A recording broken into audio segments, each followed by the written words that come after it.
Hello বন্ধুরা, good morning. তোমরা সবাই কেমন আছো? আশা করব নিশ্চয়ই খুব ভালো আছো।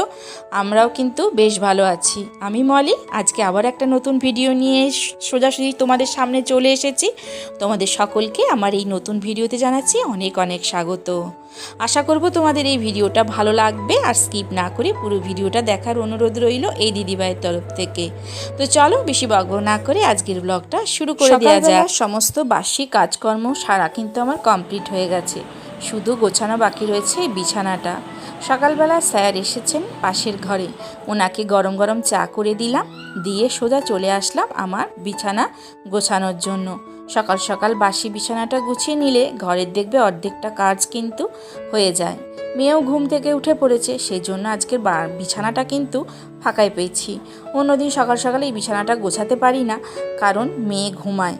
যেদিনকে মেয়ের স্কুল থাকে সেদিনকে মেয়ে সকাল সকাল ঘুম থেকে উঠে পড়ে, আবার যেদিনকে টিউশন থাকে সেদিনও কিন্তু সকাল সকাল ঘুম থেকে উঠে পড়ে। আর বাসি বিছানাটা যখন ঝেড়েই নিচ্ছি, তার সঙ্গে ভাবলাম ড্রেসিং টেবিলটাও একটুখানি হালকা হাতে পরিষ্কার করে নিই। রোজেরটা রোজ যদি পরিষ্কার করে ফেলা যায় তাহলে কিন্তু ধুলোবালিটা জমে না, আর ধুলোবালিটা যদি একবার জমে যায় তাহলে কিন্তু ডিপ ক্লিন করা ছাড়া আর কোনো উপায় নেই। তো যাই হোক, আমি দেখো এখন হালকা হাতে আমার ড্রেসিং টেবিলটাও কিন্তু পরিষ্কার করে নিচ্ছি।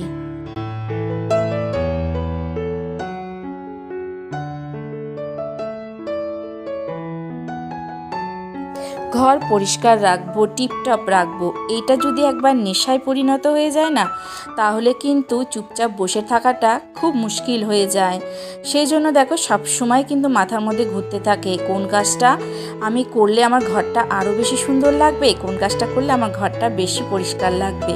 তো যাই হোক, আমার ঘরের মোটামুটি গোছানো গাছানোর কাজগুলো কমপ্লিট করতে পেরেছি। তারপরে কিন্তু চলে এসেছি বাইরে জামা কাপড় মেলার জন্য। আজকে সকালবেলাটা বেশ ভালো সুন্দর রোদ উঠেছে। ওই যে বললাম, যেদিনকে মেঘলা থাকে একদম ভালো লাগে না, কাজ করার এনার্জি একদমই পাওয়া যায় না। আর যেদিনকে সুন্দর রোদ ওঠে সেদিনকে দেখবে প্রাণ খুলে মন খুলে কাজ করতে ইচ্ছা করে। তো সেরকমই আজকের দিনটা। সকালবেলা ঘুম থেকে উঠে দেখলাম বেশ ভালোই রোদ্দুর উঠেছে। মাথার মধ্যে ঘুরছিল কতক্ষণে জামা কাপড়গুলো আমি বাইরে মেলবো। তো সোজাসুজি দেখো এখন বাইরে মেলার জন্য জামা কাপড়গুলো নিয়ে চলে এসেছি। আর আজকে কিন্তু আমার উপোস রয়েছে, কিন্তু সকাল থেকে কিছুই খাইনি, শুধু এক কাপ র চা ছাড়া। আর তার মধ্যে কিন্তু আমাকে সমস্ত কাজই করতে হচ্ছে। উপোস বলে যে আমি চুপচাপ বসে থাকবো বা ছুটি পাবো তা কিন্তু নয়। আমার সংসারে আমিই একা, আমার হেল্পিং হ্যান্ড বলতে কেউ নেই। সুতরাং আমার উপোসই হোক, শরীর খারাপ হোক, যাই হোক না কেন, আমাকেই কিন্তু আমার সংসারের সমস্ত কাজগুলো গুছিয়ে করতে হবে, এছাড়া আর উপায় নেই। এখন দেখো রান্নাঘরে আবারও চলে এসেছি। একদিকে তরকারি বসিয়ে দিয়েছি আর একদিকে বসিয়ে দিচ্ছি ভাত। উপোসটা আমারই, সুতরাং আমার খাওয়া দাওয়া নিয়ে কোনো চিন্তা নেই, কিন্তু বাড়ির সবাই তো খাবে, তাদের তো আর উপোস নয়। আজকে যেহেতু নীলষষ্ঠী পুজো, সেই জন্য দেখো আমি মোটামুটি কিছু জোগাড় করেছি, কিছু ফুল, বেলপাতা, এখানে কলা রয়েছে, একটা বেল রয়েছে, আম রয়েছে, আর কিছু সাবু রয়েছে। আর টুকটাক যা কিছু দরকার সেগুলো তোমাদের দাদাকে বলে দিয়েছি, সে আসার সময় বাজার থেকে নিয়ে আসবে। এখন সাবুটা আমি সুন্দর করে ধুয়ে পরিষ্কার করে জল দিয়ে ভিজিয়ে রাখছি, কারণ সন্ধেবেলা উপোস ভাঙার পর একটু তো কিছু মুখে দিতে হবে। ঠাকুর ঘরে ভিজিয়ে আমি রেখে দিলাম। এরপরে কিন্তু কাজের শেষ দিক চলে এসেছে। এখন কিন্তু ঘরটা ভালো করে ঝাড় দিয়ে নিচ্ছি, আর সকালবেলা কিন্তু ভালো করে ঝাড় দেওয়াটা হয়। আর আজকে আবারও দেখো এখন বেলার দিকে আরও একবার কিন্তু ভালো করে ঝাড় দিয়ে নিলাম।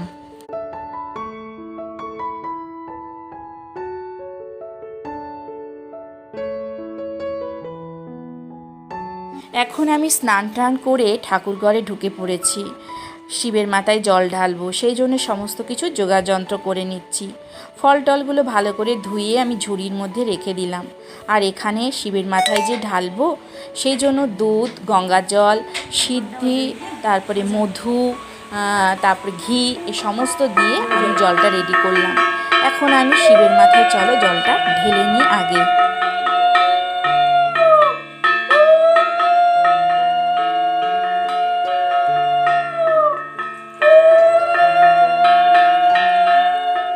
তোমরা হয়তো ভাবছো যে মন্দিরে কেন যাইনি।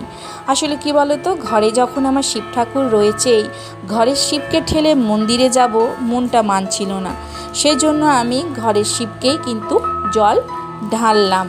আর ঘরে কিন্তু মন প্রাণ দিয়ে শান্তভাবে বসে খুব ভালোভাবে কিন্তু জলটা ঢালা যায়।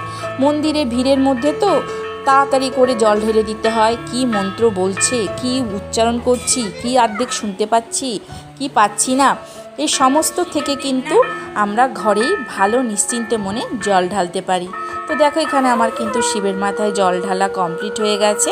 একদম ভক্তি ভরে নিশ্চিন্ত মনে একদম ভালোভাবে শিবের মাথায় কিন্তু জলটা ঢেলে দিলাম।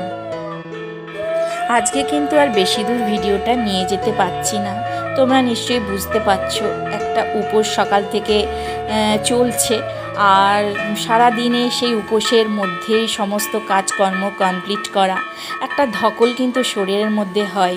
যারা উপোস করো তারা নিশ্চয়ই সেটা বুঝতে পারো। শরীর কিন্তু সন্ধ্যার পর থেকে আর দিচ্ছে না, একটুখানি মুখে খাবার কিছু দিয়েছি, ব্যাস অমনি শরীর যেন ছেড়ে দেয়। আর সেই জন্যেই আজকে এইটুকুই রাখছি। তবু একটা ভালো জিনিস দিয়ে আমি শেষ করলাম। কালকে আবার নতুন ভিডিও নিয়ে আসবো। সবাই ভালো থেকো, চলি, টাটা।